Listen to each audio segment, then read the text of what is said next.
عليكم ورحمة الله تعالى وبركاته. مرحبا بكم معايا في فيديو جديد وفي وصفة جديدة. نتمنى ان شاء الله يلقاكم هذا الفيديو في احسن الاحوال. اليوم اقترح عليكم وصفة ديال غولي، بسكوي غولي او لابوش، بدون فرن، بدون بيض، بدون دقيق، بدون طهي لا في المقلاة ولا في الفرن. رولي سهلة وبسيطة وفي المتناول ديال كل شيء. دائما كنقلبوا على السهل والبسيط. بقاو معايا باش تعرفوا على المقادير وطريقة التحضير اللي كيف ما سبق وذكرت سهلة، ونتمنى تعجبكم الوصفة وتجربوها.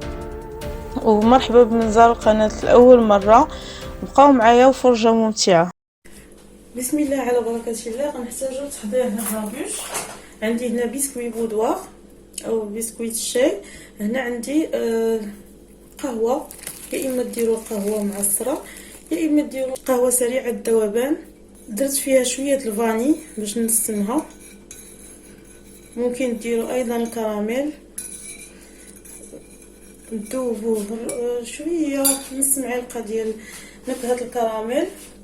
غنبدا بسم الله نغطس هاد البسكوي في القهوه على هاد الشكل،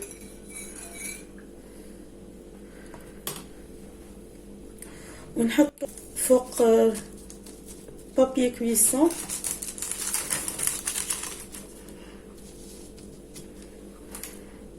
غنحتاج تقريبا 30 قطعه. هاد لابوش او البسكوي رولي بهاد الطريقه كيجي ساهل. غتشوفوا معايا الطريقه ساهل ولذيذ في المذاق. كيهنينا من اننا نطيبوا نحضروا جينواز المراحل ديالها كاملين. هذه كتوجد بسرعه، ممكن نسميها اسهل بوش او اسهل بسكوي رولي في العالم. ما كاينش مسهل منه، حيت ما كتحتاج لا طياب في الفران حتى شي حاجه، فقط هذا البسكوي والكريمه والوقت. غير الوقت اللي غادي تحضروا فيها. وحتى في المجمد ما كتجلسش بزاف بحال البسكوي اللي كنحضروه في الفرن. ساعتين الا كنا زربانين عليها، ساعه ونص حتى ساعتين نديروها في المجمد وها هي وجدات. من بعد ما ساليت البسكوي اللي عندي كيجي على هذا الشكل. عندي 11 حبه ديال البسكوي في كل صف، 3 صفوفه، 11 حبه في كل صف. غنغطيه ندوز نوجد الكريمه ديالي. عندي هنا 400 مليلتر ديال كريمه سائله، درت فيها قبصه ديال الفاني وغنطربها حتى يتضاعف الحجم ديالها. الكريمه كيف ما سبق وقلت لكم كنعرفوا كاملين خاصها تكون بارده مزيان باش تطلع لينا دغيا.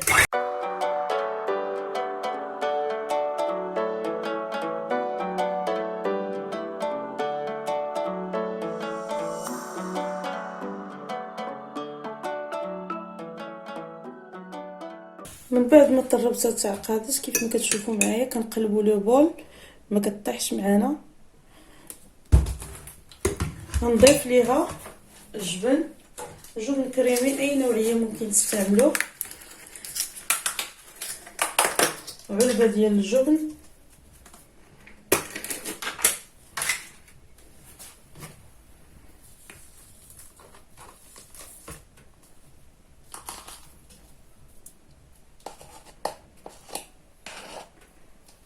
ميتين غرام،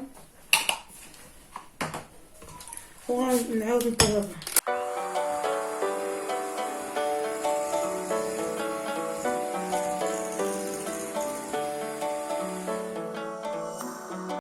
من بعد ما انسجمت الكريمه مع الجبن درتها في البوش وغنخرجها على هذا الشكل.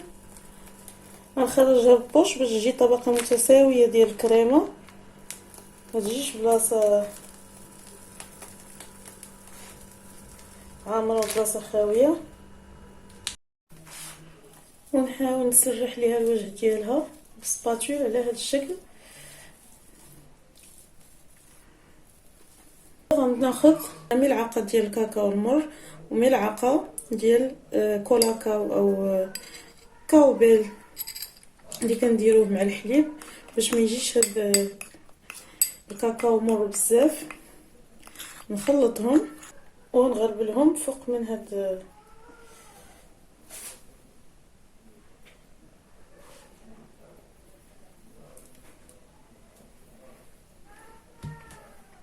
من بعد ما وزعته كامل غناخد هنا عندي اللوز والكركاع اكاجو محمرين مهرمشين، غنوزعهم فوق من الوجه ديال هاد ديال الكريمه. نثبت هاد الفخوي ساك، ندخلهم نسكي عليهم بشويه يدخلوا وسط من الكريمه، وغنبدا نلوي بسم الله، وغنلوي عليها هاد البابي كويسون نلوي مزيان بحال كي كنديروا الكاشير، ما نزيروش بزاف على هذا الشكل كيف ما كتشوفوا. وغندخلها للثلاجه، كي قلت لكم الا كنتو زربانين بها تدخلوها للمجمد ساعه ونص حتى ساعتين. انا غنخليها في الثلاجه صبات ليله كامله، حتى في الثلاجه ممكن تخليوها غير 4 سوايع. عندي هنايا الرولي ديالي من بعد ما داز 3 سوايع تقريبا في الثلاجه، غنحلو يكون يتماسك ديال الفرن ديالو. غنحلو بسم الله،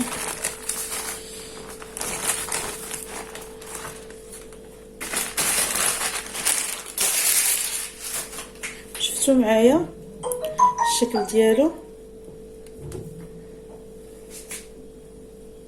دابا غنحضر الكاناش او كلاصاج اللي غادا ندير ديه. عندي هنا 150 غرام ديال الشوكولاته السوداء، غنضيف عليها 6 المعالق ديال الكريمه السائله. بسم الله، 2 3 4 5 6. ممكن تضيفوا تكتفيوا بالحليب عوض الكاناش، عوض الكريمه السائله عفوا. وغنحركها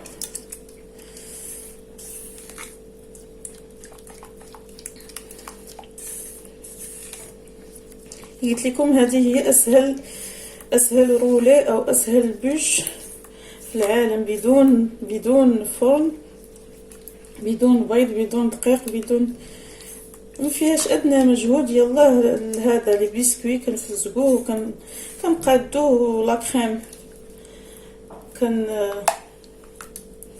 كنطربوها. شفتوا انسجمت الشوكولاته مع الكريمه.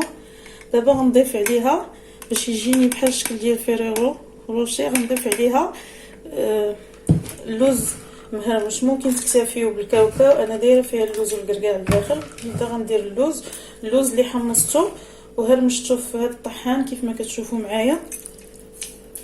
كديروا الكميه اللي بغيتو.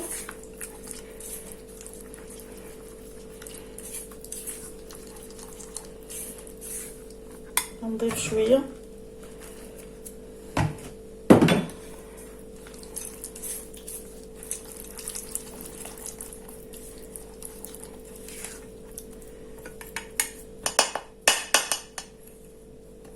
وغنبدا نصبو على هاد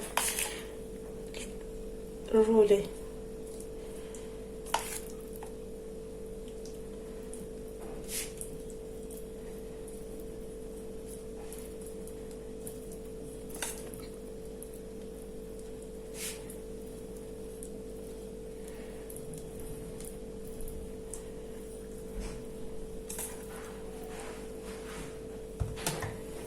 كنبقى غاديه هكا دايره معاه بشويه حتى نلبس هاد الرولي ديالي كله. هنا فوق تحت من هاد الشبكه دايره مفرشه الفيلم اليمونتير باش حتى حاجه ما تضيع ليا. داكشي اللي غيهبط لتحت غنعاود نهزو ونديرو في كاسرونه. الا كان جمد نديرو في بان ماغي حتى يذوب.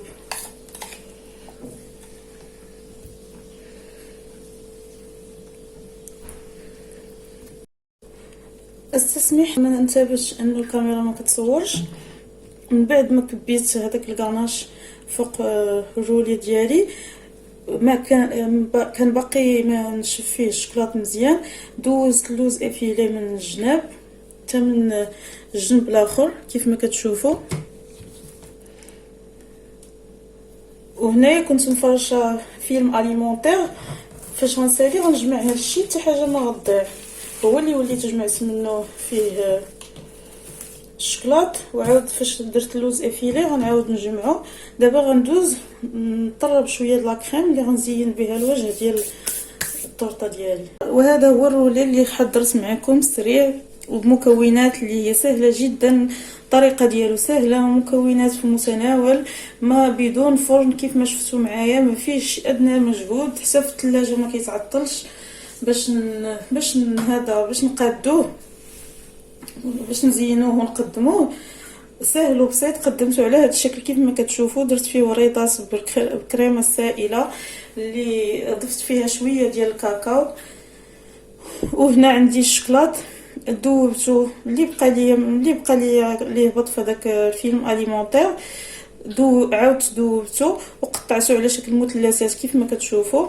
وهاد الشوكولا مع البسكوي واللوز درت به كويرات، وهذا وزينت بحبات ديال فيريرو روشي ولي سيغار. شفتوا معايا كيفاش كيجي الشكل ديالو، كيجي جميل كي شفتوا معايا. ما فيش نعاود نكررها، ما كيطلبش مجهود وماشي مكلف جدا، وكتحطي حاجه اللي تفرحي بها وليداتك وتغيري بها بدون تعب بدون مجهود. انا قطعتها لكم، شفتوا كيفاش كتجي معايا، كيجي باينه فيها هاد البسكوي غولي ديال البودوار، بسكوي الشاي، لا في القطعه هذيك ولا في القطعه الكبيره اللي بقات. نتمنى ان شاء الله تعجبكم الوصفه وتجربوها وتبارطاجيوها مع العائله والاصدقاء، وما تنسونيش بالدعاء واللايكات والتعاليق ديالكم اللي كتحفزني وكتشجعني وكتفرحني. الله يجزيكم بخير. مرحبا بمن زار القناه لاول مره، ما تنساش تنخرط معنا وتفعل الجرس باش توصل بكل جديد. استودعكم الله الذي لا تضيع ودائعه، والى فيديو مقبل ان شاء الله.